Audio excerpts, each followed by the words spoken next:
క్షీరాబ్దిశయన వ్రతకథ. బ్రహ్మదేవుడు చెప్పుచున్నాడు. ఎల్లప్పుడూ క్షీర సముద్రంలో శయనించియుండు విష్ణువు ద్వాదశి రోజున లక్ష్మీ బ్రహ్మ మొదలగు వారితో కూడి బృందావనమునకు వచ్చుచున్నాడు. కావున అప్పుడిటి బృందావనమందు ఎవడైనను శ్రద్ధాభక్తులతో విష్ణు పూజ చేయునో అతనికి దీర్ఘమైన ఆయుషు, ఆరోగ్యము, ఐశ్వర్యము మొదలగునవి కలుగుననుటకు సంశయము లేదు. సాధకుండు కార్తీక శుద్ధ ద్వాదశి రోజున సూర్యుడు అస్తమించిన తరువాత స్నానము కానీ, దానము కానీ, పూజ కానీ చేసినట్లులా అయినా అధిక ఫలమును చెందును. క్షీర సముద్రము నుండి లక్ష్మీదేవితో కూడి సమస్తమైన మునుల చేతను నమస్కృతుండై పరమేశ్వరుడండైన నారాయణుడెచ్చట నివాసము చేయును. ఇట్టి బృందావన క్షేత్రమందు పూజనీయుడై నట్టియు నిత్యుడైనటువంటియు తులసీ సహితుడైనట్టి శ్రీమన్నారాయణమూర్తిని బ్రహ్మాది సమస్త దేవతలను శ్రద్ధాభక్తియుక్తులై పూజ చేయవలెను. శ్రీ మహావిష్ణువు వశిష్ఠాది మహామునుల చేత నానావిధ స్తోత్ర పూర్వకంగా తులసీవనమందు పూజింపబడిన వాడై ఆ కాలమునందు ఈ కార్తీక శుద్ధ ద్వాదశి నాడు తులసీవనమునందు నన్ను ఎవరు పూజించెదరో వారు సమస్త పాపముల చేతను విడువబడిన నా సాన్నిధ్యమును పొందుదురని ప్రతిజ్ఞ చేసెనట. ఎల్లప్పుడూ దేవతలేమి, యక్షులేమి, నారదుడే మొదలగు మునీశ్వరులేమి వీరందరూ బృందావనములో సన్నిహాదుడై ఉన్న మహావిష్ణువును సమస్త పాపములు నశించుటకు గాను పూజ చేయుచున్నారు. పతితుడు గాని, శూద్రుడైన వాడు కాని, మహాపాతకము చేసిన వాడు గాని ద్వాదశి రోజున విష్ణువును పూజించినట్లయిన వాని పాపములు అగ్నిహోత్రంలో పడిన పత్తిపోగు వలె నశించిపోవును. తులసీ సహితుడైన శ్రీ విష్ణువును ఏ పురుషుడు పూజ చేయక ఉండునో అట్టి పురుషుడు పూర్వపుణ్యముల చేతను విడువబడినటువంటి వాడైన రౌరవంబను నరకమును పొందును. బృందావనమందున్న సన్నిహితుండైన విష్ణువును స్త్రీ శూద్రులు పూజించినప్పటికీ స్వర్గమును పొందుదురు. కావున బ్రాహ్మణాదులు పూజ చేయనట్లయితే పొందడి ఫలమును ఇట్టిదని చెప్పవలసిన పని లేదు. బృందావనము చాలా మహత్యము కలిగినది. అచ్చోట పూజించినట్లయితే విష్ణువునకత్యంత సంతోషకరమని పూర్వము దేవతలు, గంధర్వులు, ఋషులు మొదలగు వారందరూ బృందావనమందు సన్నిహితుడై శ్రీ విష్ణువును పూజ చేసిరి. కార్తీక శుద్ధ ద్వాదశి రోజున తులసీ సహితుడైన నారాయణమూర్తిని పూజించమని మనుజుడు కోటి జన్మలు పాపిగా చండాలునిగా పుట్టును. ఆ కార్తీక శుద్ధ ద్వాదశి రోజుననే బృందావనమునందు శ్రీ మహావిష్ణువును అనన్య శరణుడై శ్రద్ధాభక్తులతో పూజ చేసినట్లయితే బ్రహ్మహత్య, సురాపానములను, సువర్ణస్థేయము మొదలగు మహాపాతకములు గాని ఉపపాతిక కోటిలైన గాని అన్నియు తక్షణము అగ్నిహోత్రమునందు పడిన తూలము వలె దగ్ధమగును. అట్టి మహాపుణ్యకరంబగునట్టిదిగాన తులసీ బృందావనమునందు శ్రీ మహావిష్ణువును పూజించుట ప్రశస్తమనుంట. సాధకుడగు పురుషుడు స్నాన, సంధ్యా, వందనాది నిత్య కర్మానుష్ఠానంబు సలిపి కల్పోక్త ప్రకారంగా నానావిధ వేదమంత్రముల చేత గాని, పురుష సూక్తము చేత గాని శ్రద్ధాభక్తియుక్తుండై పూజ చేయవలెను. ఎలాగంటే ప్రథమమందు పంచామృత స్నానము గావించి ఆ పిమ్మట శుద్ధోదకములచే అభిషేకమునర్చి మహావిష్ణువును సర్వ వస్త్రములచే అలంకరించి నానా విధములగు పుష్పముల చేతను ధూపదీపాదులచే పూజించి భక్తి పురస్సరముగా నైవేద్యమునిచ్చి దక్షిణ తాంబూలములు సమర్పించి ఆ పిదప కర్పూర నీరాజములు సమర్పింపవలెను. లోకమునందు ఎవరేనియు ఈ ప్రకారము పూజ గావించుచుందరో వారలు సకల పాపములచే విడువబడి సమస్త సంవత్సమృద్ధి కలిగి మిగుల జయశాలురై ఉండును. గోమయము చేత అలికి పంచవన్య ముగ్గులతో అలంకరించి పద్మమును, శంఖమును, సారంగమును, చక్రమును, కౌమోదికిని, గోపాదములను, వత్సపాదములను, ఆ తిన్నె మీద అలంకరించి పూజించి ఆ వెనుక గీతవాద్యములతోనూ వేదఘోషములతోనున్న తులసీ కథను వినవలయును. పూజ చేసిన తరువాత సంతుష్టుడుగానున్న స్వచ్ఛమైన మనసు గలవాడును కాగలడు.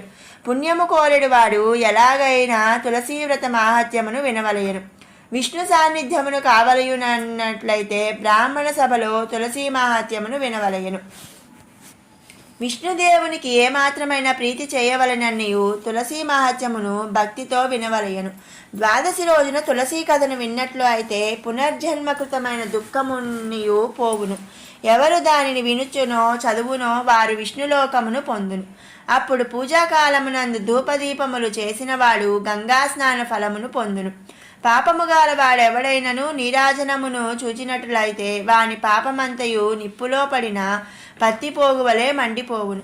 ఎవడు నీరాజమును నేత్రములందును శిరస్సునందును అద్దుకొనునో వారికి విష్ణులోకము కలుగును. ఆ వెనుకకు టెంకాయలు, బెల్లము, ఖర్జూరము, అరటిపళ్ళు, చెరకుగొలలు మొదలగునవి నివేదనము చేయవలెను. వీటిని తులసి సహితుడైన శ్రీ మహావిష్ణువునకు నైవేద్యము సమర్పించి మోక్షార్థి అయిన పురుషుండు శ్రీ ప్రసాదమంతాక్షతలను పుచ్చుకొని శ్రద్ధాభక్తియుక్తుండై గంధ పుష్పాక్షతాదులతో బ్రాహ్మణులను పూజించి ఫలమును యథాశక్తి దక్షిణలు ఇయ్యవలెను. ఈ ప్రకారము 1,000,000 జన్మలయందు చేసిన పాపములను నశించేసిడి. ఈ మహావ్రతమును ఎవరనర్తురో వారికి లోకమునందు సమస్త భోగములను ఆముష్మికమును సత్కృష్టమును గతియును కలుగును. ఈ ద్వాదశి రోజున బృందావన సన్నిధియందు అవశ్యమును దీపదానం చేయవలెను. ఒక దీపదానము చేసినట్లయితే ఉపవాతకములు నశించును. 10 దీపములు దానం చేసిన వారికి మహాపాతక నాశనము కలుగును. 3 దీపములు దానం చేసిన వారికి శివ సాన్నిధ్యం కలుగును. ఇంతకు మించి దీపదానము చేయుట వలన స్వర్గాధిపత్యమును పొందియున్నారు. అలాగే బ్రహ్మాదులకును దీపదాన ప్రభావం వలనే వైకుంఠమందు శాశ్వతమైన నివాసము కలిగెను. కార్తీక శుద్ధ ద్వాదశి రోజున బృందావన సన్నిధియందు దీపదానమును ఎవరు చేయుదురో వారు వైకుంఠంలో సమస్తమైన భోగములను భవించి విష్ణు సాన్నిధ్యమును పొందును. ఈ దీప ప్రదర్శన మాత్రము చేతనే ఆయుషు, బుద్ధిబలము, ధైర్యము, సంపత్తులు, పూర్వజన్మ స్మరణం ఇవన్నీ కలుగును. ఆ దీపమునకు ఆవు నెయ్యి ఉత్తమము, మంచి నూనె మధ్యమము, ఇప్ప నూనె అధమము. ఇతరములైన అడవి అందు పుట్టిన వాటి నూనెలు అధమములు.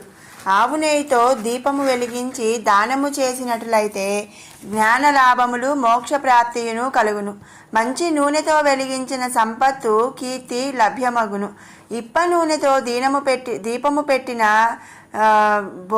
నిహభోగములు అనుభవింతురు. ఇతరమైన వన్యతైలములు, కామ్యార్థములు ఆవాలు నూనెతో గాని అవిస నూనెతో గాని దీపము పెట్టిన శత్రువులు నశింతురు.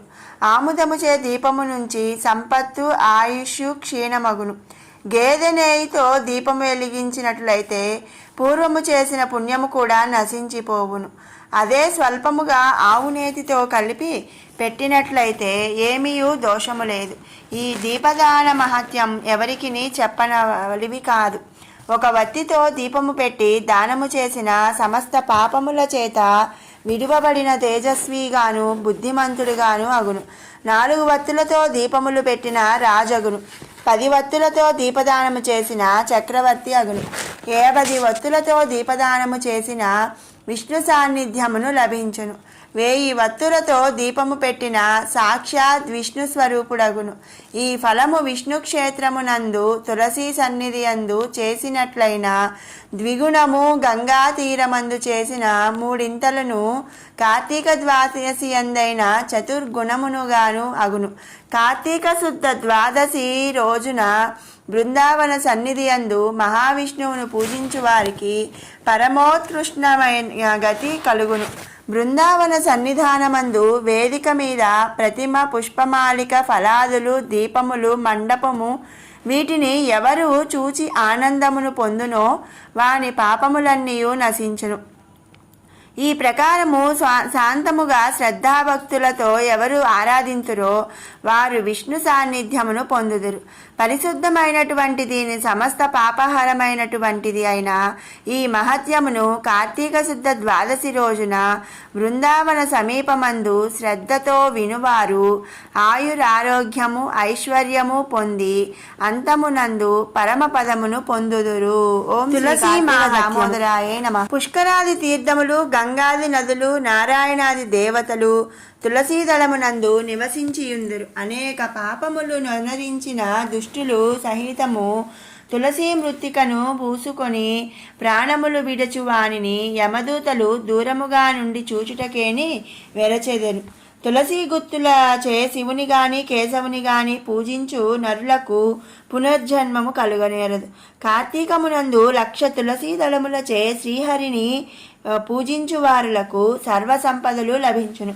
తులసి యొక్క స్థాపన వలనను చదువుట చేతను స్పృశించుట చేతను వృద్ధి పొందుచుట వలను మనోవాక్కాయములచే గావించిన సకల పాపమును హరింపబడును. నర్మదా నదిని గాంచుట, గంగా స్నానం ఆచరించుట, తులసీవనమును సేవించుట అను ఈ మూడును సమాన ఫలములను చెప్పబడి ఉన్నవి. తులసీవనమును ప్రతిష్ఠించు వారి సమస్త పాపములను హరింపబడును. ఇష్టకామార్థ సిద్ధిని పొందుదురు. యముని వలన భీతి తొలగును. కార్తీక మాసమందు చేయు సకల యజ్ఞములు, తీర్థయాత్రలు మహాఫలప్రదములు.